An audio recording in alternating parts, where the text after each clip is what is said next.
హస్తకృత్యాలలో డబ్బు లేదు. డబ్బు మానవుడు పేపర్ నుంచి చెట్ల నుంచి పేపర్ తయారు చేసుకుని, ఏంటి చెట్ల నుంచి ఏం తయారు చేసి పేపర్ తయారు చేసి, పేపర్ నుంచి ప్రింటింగ్ మిషన్లు కనిపెట్టుకున్న తర్వాత ప్రింటింగ్ మిషన్లు తీసుకొచ్చి పేపర్ మీద వచ్చేసి ఆ అచ్చు డబ్బు అని ఇప్పుడు మన ప్రస్తుత సమాజంలో తీసుకొచ్చాడు. ఇంతకు పూర్వం నాణ్యాలు వాడేవారు, అంతకు పూర్వం తోలు బిళ్ళలు వాడేవారు, అంతకు పూర్వం డబ్బే లేదు, వస్తు మార్పిడి పద్ధతి అమల్లో ఉండేది.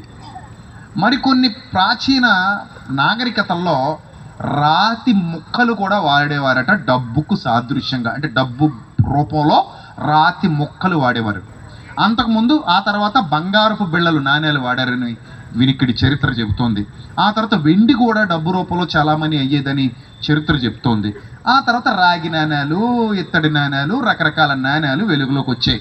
ఈ తర్వాత ఇంక అందరికీ సులభంగా ఉండేలా రకరకాల అధునాతన పేపర్స్ వచ్చేసాయి. కొన్ని దేశాల్లో డబ్బు చింపినా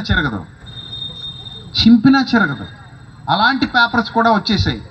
మన ఇండియాలో డబ్బు అయితే చింపితే చిరిగిపోద్ది. ఫ్యూచర్లో మనకు కూడా వచ్చేయచ్చు. ఇవన్నీ పోయి ఇప్పుడు మళ్ళీ ఏ కరెన్సీ వచ్చిందో తెలుసా? Digital currency. మనం ఎప్పుడు 1990లో కానీ 2000లో కానీ ఊహించి ఉండం మనం.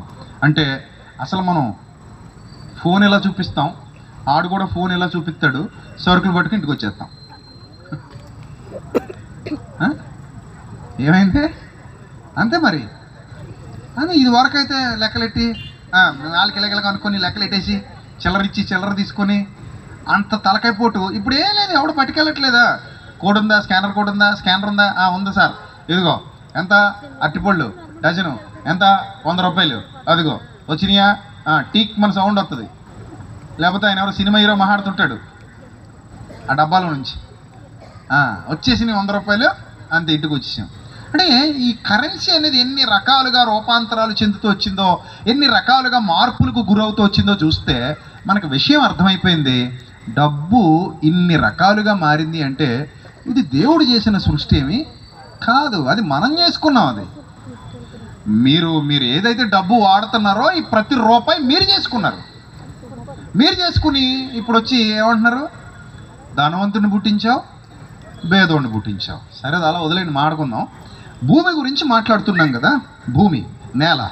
ఈ నేల ప్రపంచం అంతటికి ఒకేసారి ఇవ్వబడింది. లాంచింగ్ అయిన తర్వాత, భూమి లాంచ్ అయిన తర్వాత, ఓపెనింగ్ అయిన తర్వాత ఒకేసారి ఇవ్వబడింది.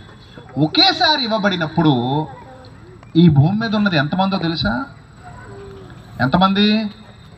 ఎంతమంది? మీకున్న పరిజ్ఞానంతో చెప్పండి, బైబిల్ పరిజ్ఞానంతో ఎంతమంది ఉన్నారు భూమి మీద ప్రారంభంలో? 2. వాళ్ళ పేర్లేంది?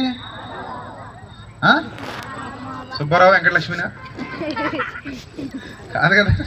వాళ్ళ పేర్లేంది? ఆదాము, హవ్వ. 2 ఉన్నారు. వాళ్ళిద్దరికి మొత్తం భూమి వాళ్ళదే.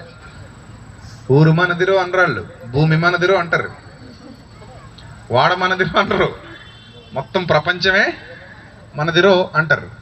ఇంకా వాళ్ళకి ఎకరం, 2 ఎకరాలు, 3 ఎకరాలు, 10 ఎకరాలు, 100 ఎకరాలు, 1000 ఎకరాలు, 1,00,000 ఎకరాలు, 10 లక్షల ఎకరాలు కాదు. టోటల్ బంతి మొత్తం వాళ్ళదే. తిరుగుతున్న బంతి మొత్తం మీద ఇద్దరు ఉన్నారు. వాళ్ళిద్దరూ ఈ ప్రపంచాన్ని ఏలడానికి ఏలికలయ్యారు.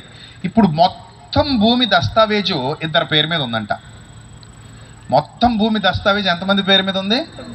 ఇద్దరి పేరు మీద ఉంది. మీకు అర్థమయ్యే భాషలో చెప్తున్నా. ఇద్దరి పేరు మీద మొత్తం భూమికి సంబంధించిన దస్తావేజు ఉంది, ఇద్దరి పేరు మీద. ఇప్పుడు ఈ ఇద్దరికి ఇంకొక 2 పుట్టారు. అందులో ఒకటి పేరేమో హేబేలు, ఇంకొకటి పేరేమో కయీను. ఇప్పుడు మొత్తం భూమి దస్తావేజులు ఎంతమంది పేరు మీదకి వెళ్ళినాయి? 4 పేరు మీదకి వెళ్ళినాయి.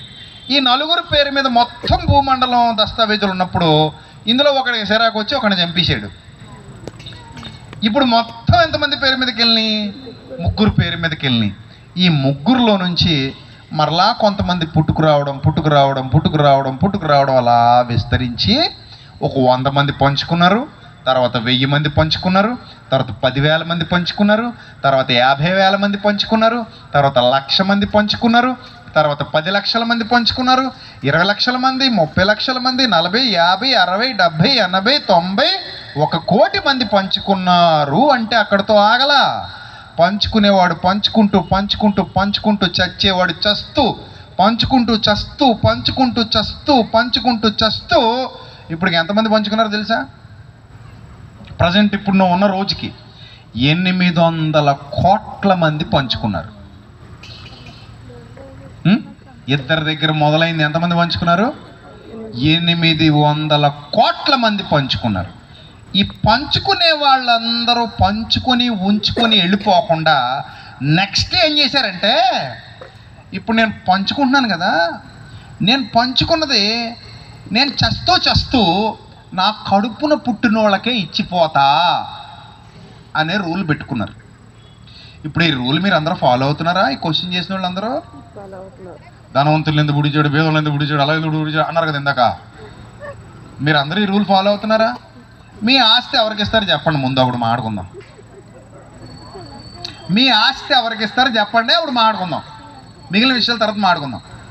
మీ ఆస్తి ఎవరికి ఇస్తారు?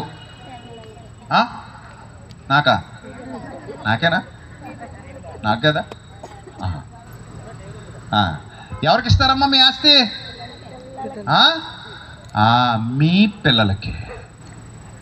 మీ పిల్లలకి ఎందుకు ఇవ్వాలమ్మా? పక్కింటి వాళ్ళ పిల్లలకి ఇవ్వచ్చుగా.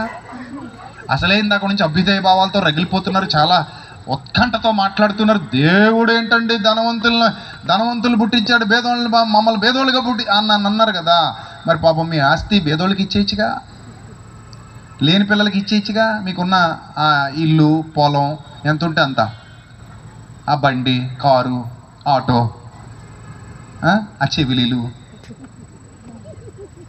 ఆ సూత్రాలు ఆ చైన్లు ఇచ్చేస్తారా? ఎవరెవరు. ఎందుకంటే మనం ఒక చట్టాన్ని చేసుకున్నాం, మనందరం ఇష్టపూర్వకంగా చేసుకున్నాం, ఇంక్లూడింగ్ మీ. ఆ చట్టానికి నేను కూడా బాధ్యుడిని, ఆ చట్టం కిందే ఉన్నాను నేను కూడా. మనందరం ఒక చట్టాన్ని చేసుకున్నాం. ఆ చట్టం ఏమిటంటే, నువ్వు సంపాదించుకున్నది నీదే, దాంతోపాటు మీ అమ్మా నాన్న సంపాదించింది కూడా నీదే. ఇప్పుడు మీ తాతగారు 100 ఎకరాలు సంపాదించారు అనుకుందాం. నువ్వు 100 ఎకరాలతో పుట్టావా అని చెప్పు నాకు. ఆదాం ఎలా పుట్టాడో నువ్వు అలాగే పుట్టావా? నా పాయింట్ అర్థమైంది అనుకుంటున్నాను నీకు. మీ తాతగారు 100 ఎకరాలు సంపాదించుకుని ఉన్నాడు అప్పటికే. నువ్వు మీ తాతగారికి పుట్టావు, అంటే మీ నాన్నగారికి పుట్టావు, మీ తాతగారికి మాత్రం 100 ఎకరాలు ఉన్నాయి అప్పటికే అనుకుందాం కాసేపు. ఇప్పుడు మీ నాన్నగారికి నువ్వు పుట్టే సమయానికి నువ్వు 100 ఎకరాలు కలిగి పుట్టావా, ఆదాము పుట్టినట్టే పుట్టావా? ఎలా పుట్టావు? ఆదాము పుట్టినట్టే పుట్టావు. ఇంకో క్వశ్చన్, నువ్వు పుట్టే సమయానికి నీకు 100 ఎకరాలు ఆస్తుందన్న సంగతి నీకు తెలుసా? పుట్టిన వెంటనే తెలుసా? తెలీదు. పోనీ 2 ఏళ్ళు వచ్చాక తెలుసా?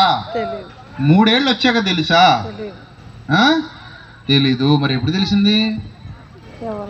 ఒక 5, 6, 7 కూడా సరిపోదు. 7కి కూడా ఏం చెప్పరు, ఎందుకంటే మా అబ్బాయికి 7 అది ఏం తెలియదు. ఎప్పుడు తెలుస్తుంది? ఓ 11, 12 మీద పడేసరికి, అరే నువ్వేం మామూలుడు అనుకుంటున్నావా? మీ తాతకు 100 ఎకరం ఉందరా, మీ తాత గట్టిగా పోగేశాడు. మీ తాత ఏం చేశాడు? గట్టిగా పోగేశాడు. ఎక్కడ పడితే అక్కడ నొల్లుకొచ్చేసాడు, దాచేశాడు, దోచేశాడు, స్విస్ బ్యాంకుల్లో కూడా దాచాడు మీ తాత. మొత్తం పోగేసి పోగేసి పోగేసి ఇక్కడ పెట్టాడు. మొత్తం నీదే, అనుభవించు రాజా అని అడిగిస్తారు. ఇప్పుడు దేవుడు గర్భఫలం ఇస్తున్నాడు.